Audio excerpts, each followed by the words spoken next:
Fundamental ideas. 1. Philosophic conception. Like every concrete political conception, fascism is thought and action. It is action with an inherent doctrine which, arising out of a given system of historic forces, is inserted in it and works on it from within. It has, therefore, a form correlated to the contingencies of time and place, but it has at the same time an ideal content which elevates it into a formula of truth in the higher region of the history of thought. There is no way of exercising a spiritual influence on the things of the world by means of a human will power commanding the wills of others, without first having a clear conception of the particular and transient reality on which the will power must act, and without also having a clear conception of the universal and permanent reality in which the particular and transient reality has had its life and being. To know men, we must have a knowledge of man, and to have a knowledge of man, we must know the reality of things and their laws. There can be no conception of a state which is not fundamentally a conception of life. It is a philosophy or intuition, a system of ideas which evolves itself into a system of logical contraction, or which concentrates itself in a vision or in a faith, but which is always, at least virtually, an organic conception of the world. 2. Spiritualized conception. Fascism would therefore not be understood in many of its manifestations, as for example in its organizations of the party, its system of education, its discipline, were it not considered in the light of its general view of life, a spiritualized view. To fascism, the world is not this material world which appears on the surface, in which man is an individual separated from all other men, standing by himself, and subject to a natural law which instinctively impels him to lead a life of momentary and egotistic pleasure. In fascism, man is an individual who is the nation and the country. He is this by a moral law, which embraces and binds together individuals and generations in an established tradition and mission.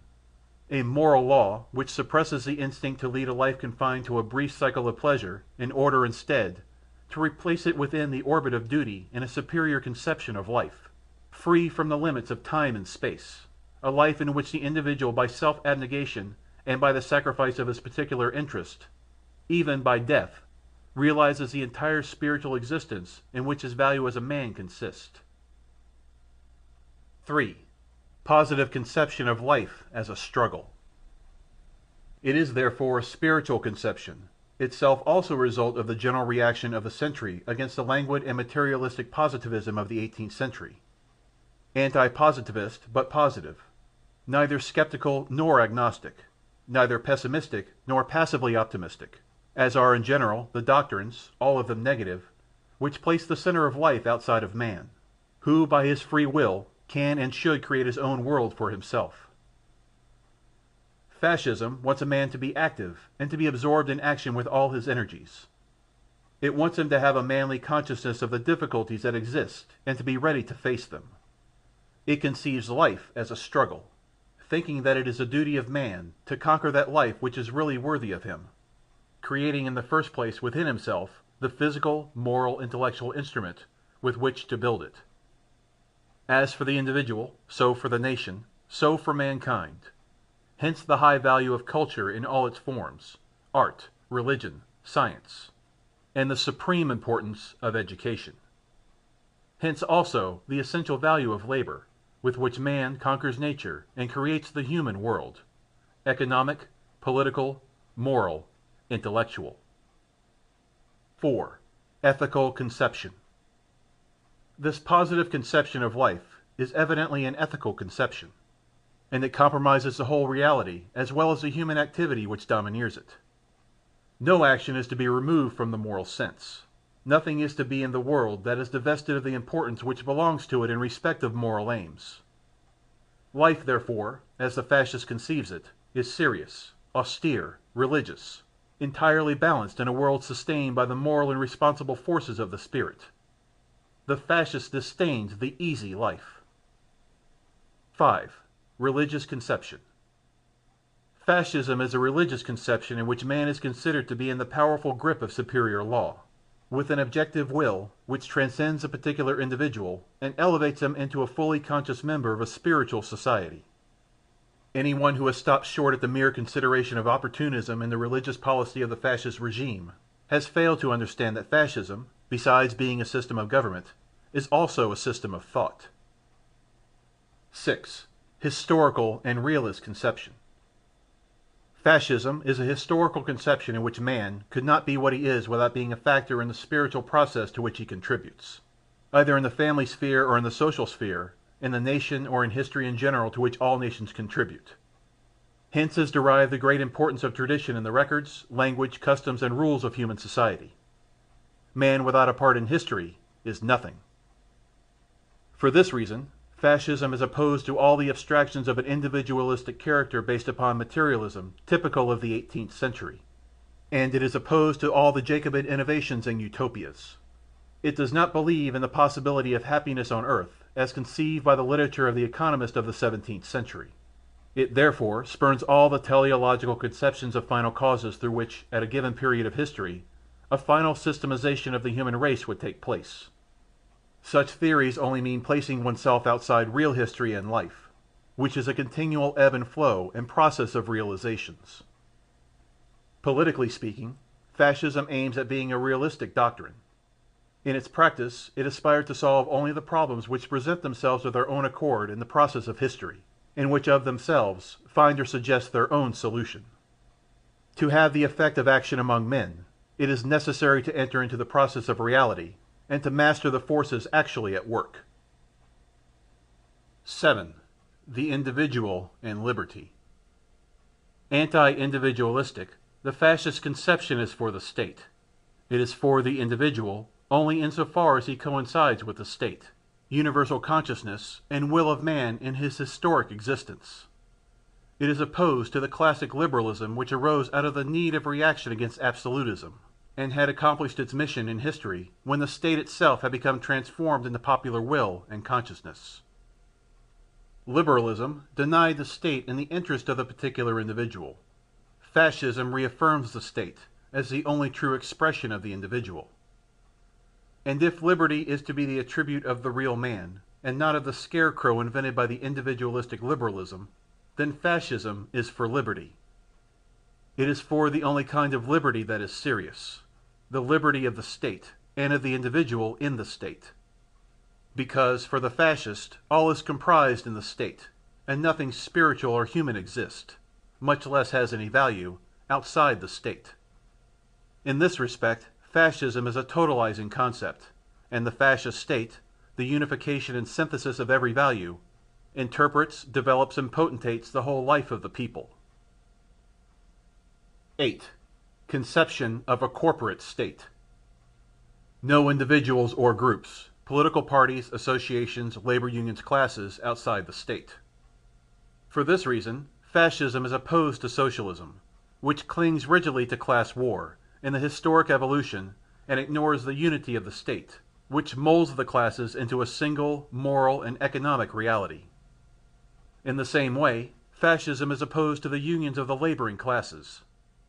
But within the orbit of the state, with ordinative functions, the real needs, which give rise to the socialist movement and to the forming of labor unions, are emphatically recognized by fascism, and are given their full expression in the corporative system, which conciliates every interest in the unity of the state. 9. Democracy. Individuals form classes according to categories of interest. They are associated according to differentiated economic activities which have a common interest. But first and foremost, they form the state. The state is not merely either the numbers or the sum of individuals forming the majority of a people. Fascism, for this reason, is opposed to the democracy which identifies people with the greatest number of individuals and reduces them to a majority level. But if people are conceived, as they should be, qualitatively and not quantitatively, then fascism is democracy in its purest form. The qualitative conception is the most coherent and truest form, and is therefore the most moral, because it sees a people realized in the consciousness and will of the few, or even of the one only, an ideal which moves to its realization in the consciousness and will of all. By all is meant all who derive their justification as a nation, ethnically speaking, from their nature and history, and who follow the same line of spiritual formation and development as one single will and consciousness, not as a race, nor as a geographically determined region, but as a progeny that is rather the outcome of history which perpetuates itself, a multitude unified by an idea embodied in the will to have power and to exist, conscious of itself and of its personality. 10. Conception of the state. This higher personality is truly the nation, insomuch as it is the state. The nation does not beget the state, according to the decrepit nationalistic concept which was used as a basis for the publicists of the national states in the 19th century. On the contrary, the nation is created by the state, which gives the people, conscious of their own moral unity, the will, and thereby an effective existence. The right of a nation to its independence is derived not from a literary and ideal consciousness of its own existence, much less from a de facto situation more or less inert and unconscious, but from an active consciousness, from an active political will disposed to demonstrate its right, that is to say, a kind of state already in its pride, in fere. The state, in fact, as a universal ethical will, is the creator of right. 11. Dynamic reality. The nation, as a state, is an ethical reality which exists and lives in measure as it develops. A standstill is its death. Therefore, the state is not only the authority which governs and which gives the forms of law, and the worth of the spiritual life to the individual wills, but it is also the power which gives effect to its will in foreign matters, causing it to be recognized and respected by demonstrating through facts the universality of all the manifestations necessary for its development. Hence it is organization as well as expansion, and it may be thereby considered, at least virtually, equal to the very nature of the human will, which in its evolution recognizes no barriers, and which realizes itself by proving its infinity. 12. The role of the state. The fascist state, the highest and most powerful form of personality, is a force, but a spiritual one. It reassumes all the forms of the moral and intellectual life of man. It cannot, therefore, be limited to a simple function of order and of safeguarding, as was contended by Liberalism. It is not a simple mechanism which limits the sphere of the presumed individual liberties. It is an internal form and rule, a discipline of the entire person. It penetrates the will as well as the intelligence. Its principle, a central inspiration of the living human personality in the civil community, descends into the depths and settles in the heart of the man of action as well as the thinker, of the artist as well as of the scientist, the soul of our soul. 13. Discipline and authority. Fascism, in short, is not only a lawgiver and the founder of institutions, but an educator and promoter of the spiritual life. It aims to rebuild not the forms of human life, but its content, the man, the character, the faith. And for this end it exacts discipline and an authority which descends into and dominates the interior of the spirit without opposition. Its emblem, therefore, is the Lictorian fasces, symbol of unity, of force, and of justice. Politics and social doctrine. 1. Origins of the doctrine. When, in the now distant March of 1919, I summoned a meeting at Milan, through the columns of the Popolo d'Italia, of those who had supported and endured the war, and who had followed me since the constitution of the Fasci, or revolutionary action, in January 1915, there was no specific doctrinal plan in my mind. I had the experience of one only doctrine, that of socialism from 1903 to 04 to the winter of 1914, about a decade. But I made it first in the ranks, and later as a leader, and it was never an experience in theory. My doctrine, even during that period, was a doctrine of action. A universally accepted doctrine of socialism had not existed since 1915, when the revolutionist movement started in Germany, under the leadership of Bernstein. Against this, in the swing of tendencies, a left revolutionary movement began to take shape. But in Italy it never went further than in the field of phrases, whereas in Russian socialistic circles it became the prelude of Bolshevism, reformism, revolutionaryism, centrism. This is a terminology of which even the echoes are now spent. But in the great river of fascism are currents which flow from Sori, from Pagai, from Lagardelle, and the Mouvement Socialiste, from Italian syndicates which were legion between 1904 and 1914, and sounded a new note in Italian socialist circles, weakened then by the betrayal of Giolitti, through Olivetti's Pagini Libere, Orano's La Lupa, and Enrico Leone's Deverne Sociale. After the war, in 1919, socialism was already dead as a doctrine. It existed only as a grudge.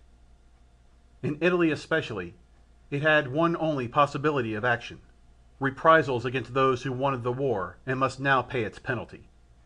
The Popolo d'Italia carried a subtitle, Daily of Ex-Servicemen and Producers, and the word producers was already then an expression of a turn of mind. Fascism was not the nursing of a doctrine previously worked out at a desk. It was born of the need for action, and it was action. It was not a party. In fact, during the first 2 years, it was an anti-party and a movement. The name I gave the organization fixed its character. Yet whoever should read the now crumpled sheets with the minutes of the meeting at which the Italian Fasce di Combattimento were constituted would fail to discover a doctrine, but would find a series of ideas, of anticipations, of hints which, liberated from the inevitable strangleholds of contingencies, were destined after some years to develop into doctrinal conceptions. Through them, fascism became a political doctrine to itself, different by comparison to all others, whether contemporary or of the past. I said then, if the bourgeoisie think we are ready to act as lightning conductors, they are mistaken. We must go towards labor. We wish to train the working classes to directive functions. We wish to convince them that it is not easy to manage industry or trade. We shall fight the technique and the spirit of the rearguard. When the succession of the regime is open, we must not lack the fighting spirit. We must rush, and if the present regime be overcome, it is we who must fill its place. The claim to succession belongs to us, because it was we who forced the country into war, and we who led her to victory. The present political representation cannot suffice. We must have a direct representation of all interest. Against this program, one might say it is a return to corporations, but that does not matter. Therefore I should like this assembly to accept the claims put in by national syndicalism from an economic standpoint. Is it not strange that the word corporation should have been uttered at the first meeting of Piazza San Sepolcro, when one considers that, in the course of the revolution, it came to express one of the social and legislative creations at the very foundations of the regime? 2. Development. The years which preceded the march on Rome were years in which the necessity of action did not permit complete doctrinal investigations or elaborations. The battle was raging in the towns and villages. There were discussions, but what was more important and sacred, there was death. Men knew how to die. The doctrine, all complete and formed, with divisions into chapters, paragraphs, and accompanying lucubrations, might be missing, but there was something more decided to replace it. There was faith. Notwithstanding, whoever remembers with the aid of books and speeches, whoever could search through them and select, would find that the fundamental principles were laid down whilst the battle raged. It was really in those years that the fascist idea armed itself, became refined, and proceeded towards organization. The problems of the individual and of the state, the problems of authority and of liberty, the political and social problems, especially national, the fight against the liberal, democratic, socialist, and popular doctrines, was carried out together with the punitive expeditions. But, as a system was lacking, our adversaries in bad faith denied to fascism any capacity to produce a doctrine, though that doctrine was growing tumultuously, at first under the aspect of violent and dogmatic negation, as happens to all newly born ideas, and later under the positive aspect of construction, which was successfully realized in the years 1926, 28, and 29, through laws and institutions of the regime. Fascism today stands clearly defined, not only as a regime, but also as a doctrine. This word doctrine should be interpreted in the sense that fascism today, when passing criticism on itself and others, has its own point of view, and its own point of reference. and therefore also its own orientation when facing those problems which beset the world in the spirit and in the matter. 3. Against pacifism, war and life as a duty. As far as the general future and development of humanity is concerned, and apart from any mere consideration of current politics, Fascism above all does not believe either in the possibility or utility of universal peace. It therefore rejects the pacifism which masks surrender and cowardice. War alone brings all human energies to their highest tension, and sets a seal of nobility on the peoples who have the virtue to face it. All other tests are but substitutes which never make a man face himself in the alternative of life or death. A doctrine which has its starting point at the prejudicial postulate of peace is therefore extraneous to Fascism. In the same way, all international creations, which, as history demonstrates, can be blown to the winds when sentimental, ideal, and practical elements storm the heart of a people, are also extraneous to the spirit of Fascism, even if such international creations are accepted for whatever utility they may have in any determined political situation. Fascism also transports this anti-pacifist spirit into the life of individuals.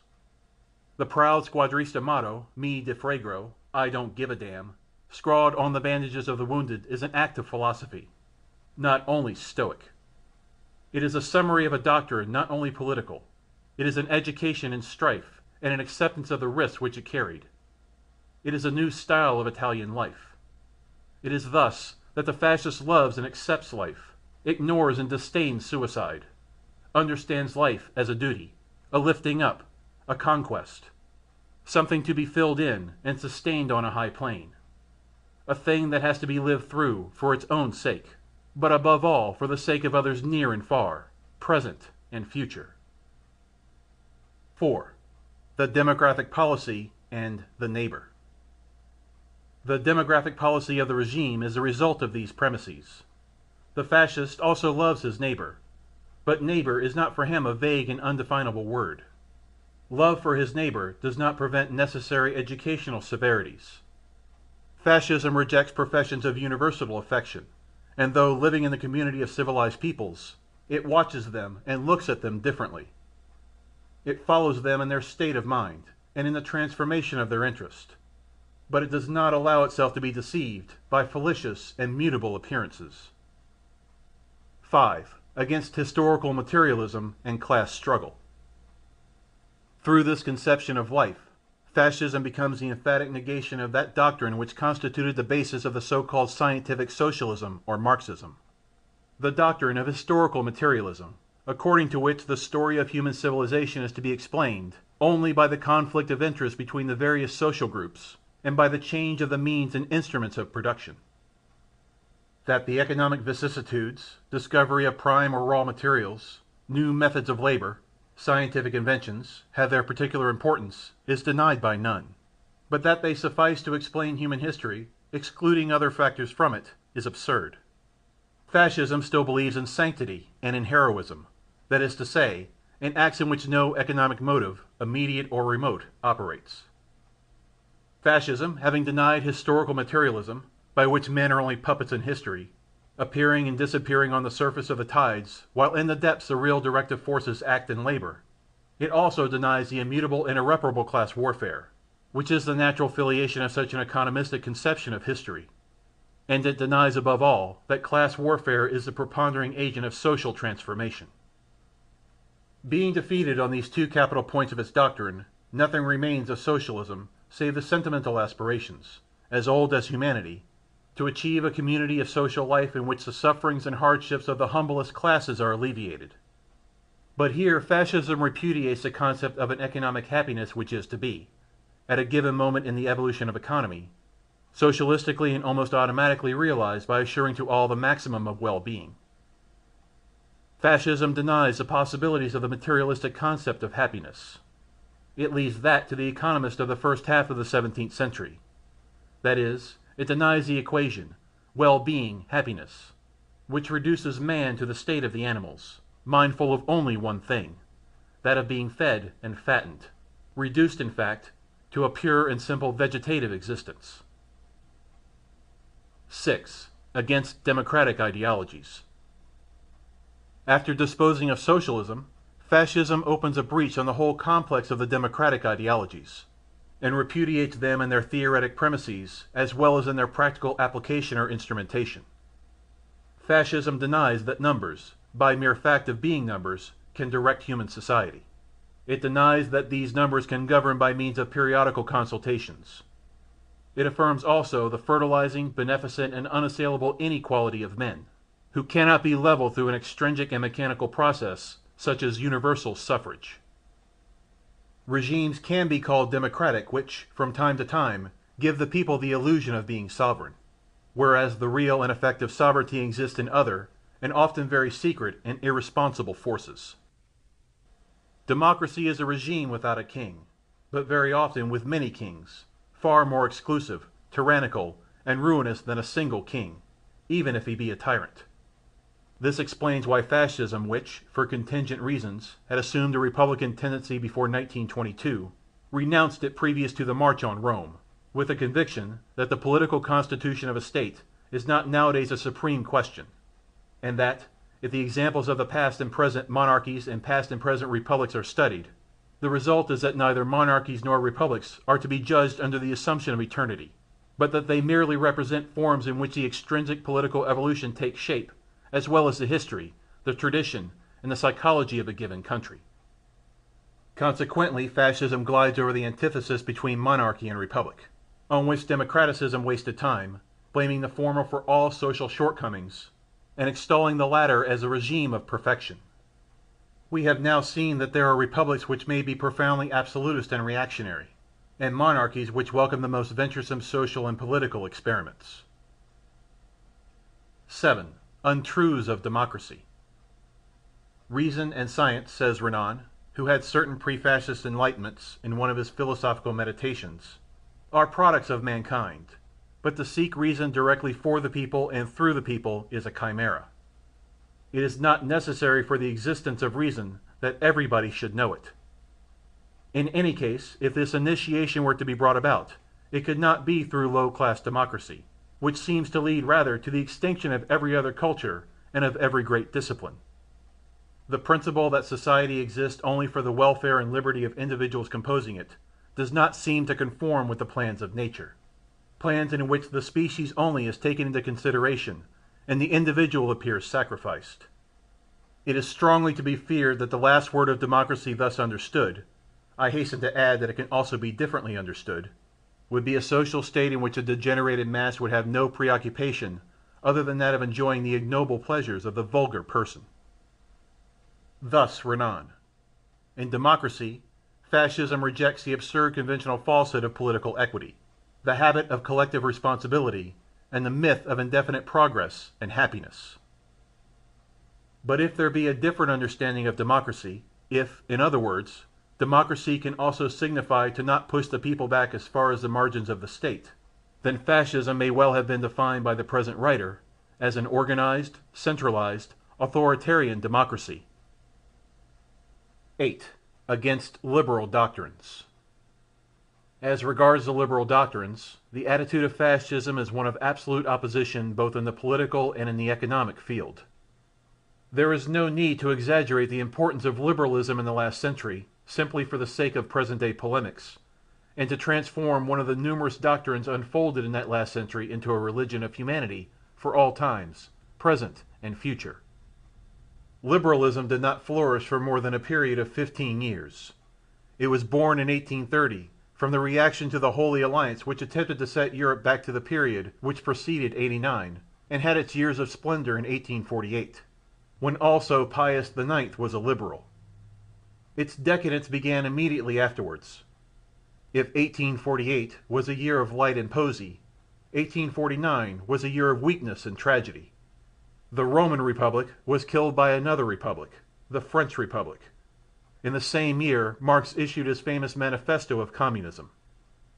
In 1851, Napoleon III made his anti-liberal coup d'etat and reigned over France until 1870. He was overthrown by a popular movement, following one of the greatest defeats registered in history. The victor was Bismarck, who always ignored the religion of liberty and its prophets. It is symptomatic that a people of high civilization like the Germans completely ignored the religion of liberty throughout the whole 19th century, with but one parenthesis, represented by that which was called the ridiculous Parliament of Frankfurt, which lasted one season. Germany realized its national unity outside of liberalism, against liberalism, a doctrine which seemed alien to the German spirit, essentially monarchical, since liberalism is a historical and logical antechamber of anarchy.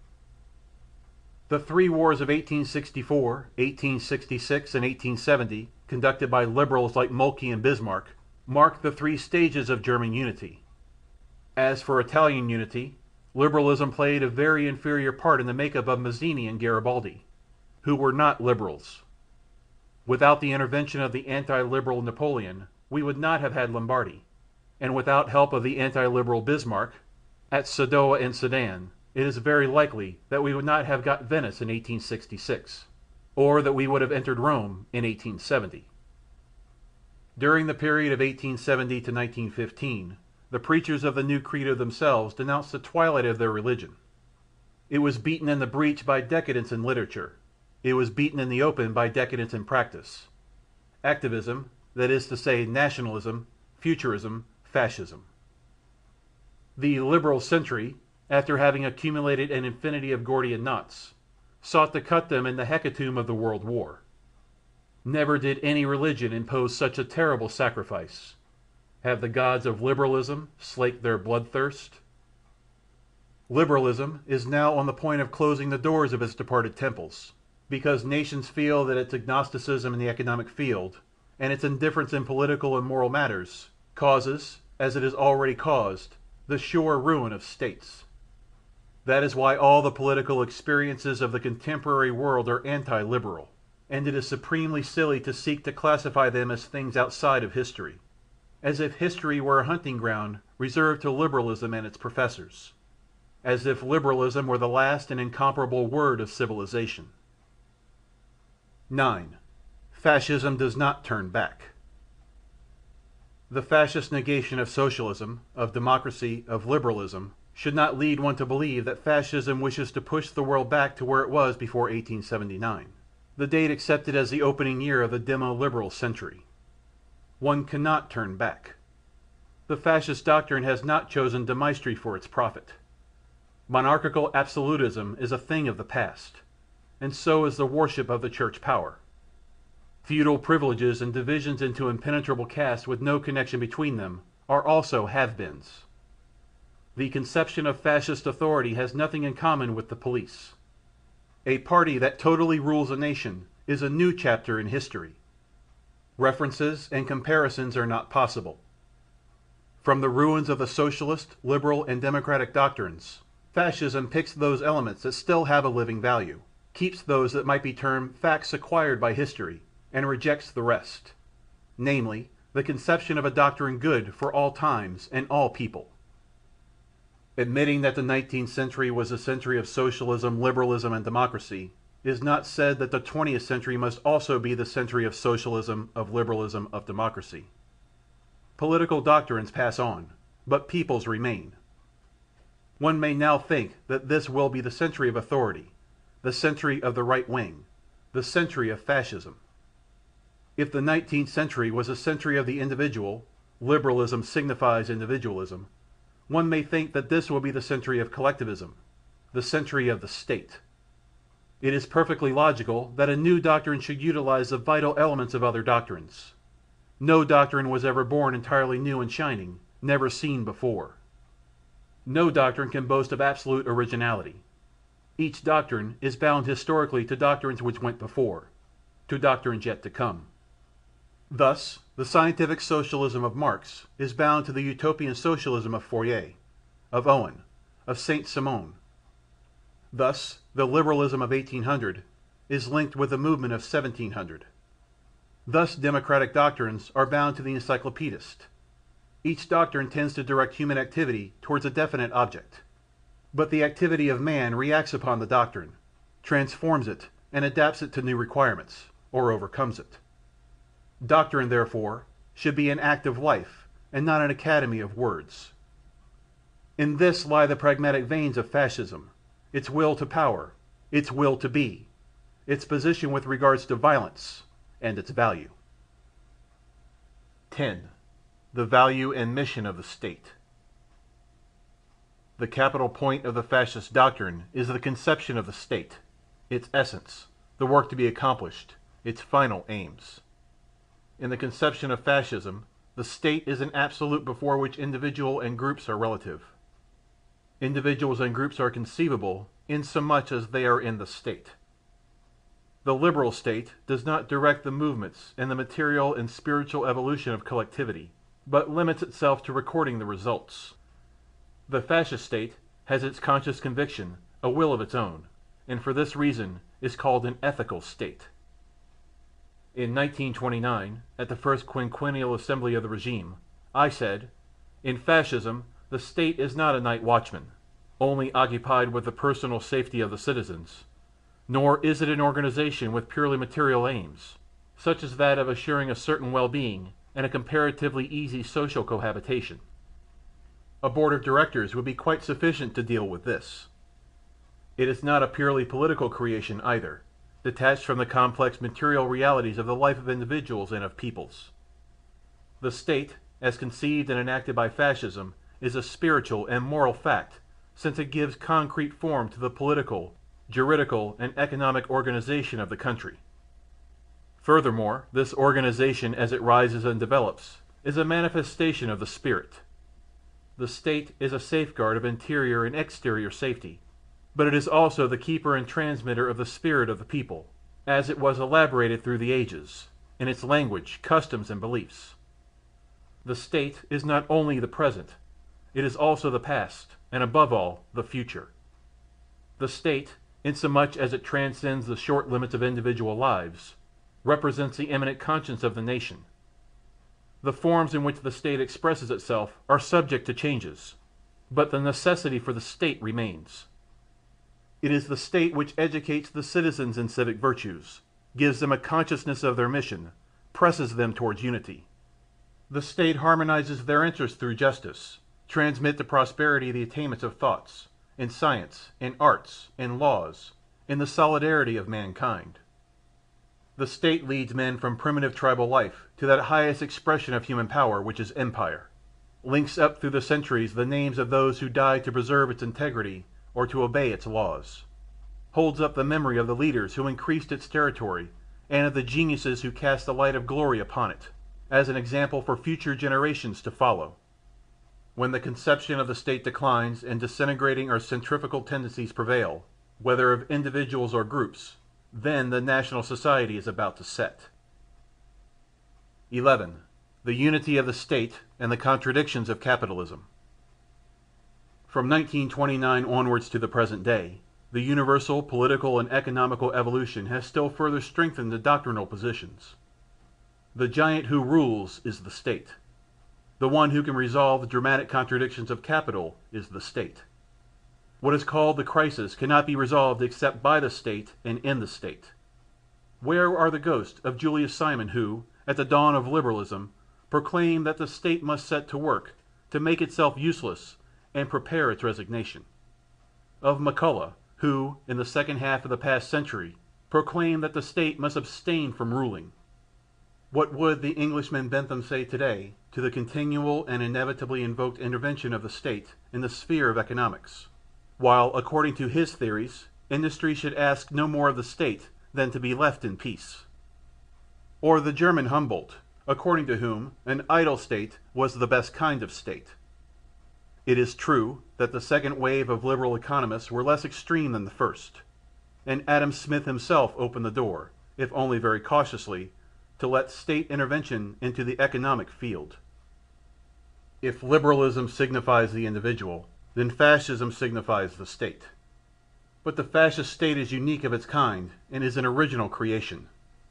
It is not reactionary, but revolutionary, insomuch as it anticipates the solution of certain universal problems, such as those which are treated elsewhere. 1. In the political sphere, by the subdivision of parties, in the preponderance of parliamentarism, and in the irresponsibilities of assemblies. 2. In the economic sphere, by the functions of trade unions which are becoming constantly more numerous and powerful, whether in the labor or industrial fields, in their conflicts and combinations. And 3, in the moral sphere, by the necessity of order, discipline, obedience to those who are the moral dictators of the country. Fascism wants the state to be strong, organic, and at the same time supported on a wide popular basis. As part of its task, the fascist state has penetrated the economic field, through the corporative, social, and educational institutions which it has created. The presence of the state is felt in the remotest ramifications of the country, and in the state also, all the political, economic, and spiritual forces of the nation circulate, mustered in their respective organizations. A state which stands on the support of millions of individuals who recognize it, who believe in it, who are ready to serve it, is not the tyrannical state of a medieval lord. It has nothing in common with the absolutist states before or after '89. The individual in the fascist state is not annulled, but rather multiplied, just as in a regiment a soldier is not diminished, but multiplied by the number of his comrades. The fascist state organizes the nation, but leaves a sufficient margin afterward to the individual. It has limited the useless or harmful liberties and has preserved the essential ones. The one to judge in this respect is not the individual, but the state. 12. The fascist state and religion. The fascist state is not indifferent to the presence or the fact of religion in general, nor to the presence of that particular established religion which is Italian Catholicism. The state has no theology, but it has morality. In the fascist state, religion is considered as one of the most profound manifestations of the spirit. It is therefore not only respected, but defended and protected. The fascist state does not create its own God, as Robespierre wanted to do in a certain movement in the frenzies of the Convention, nor does it vainly endeavor to cancel the idea of God from the mind, as Bolshevism tries to do. Fascism respects the God of the ascetics, of the saints, and of the heroes. It also respects God as he is conceived and prayed to in the ingenious and primitive heart of the people. 13. Empire and discipline. The fascist state is a will expressing power and empire.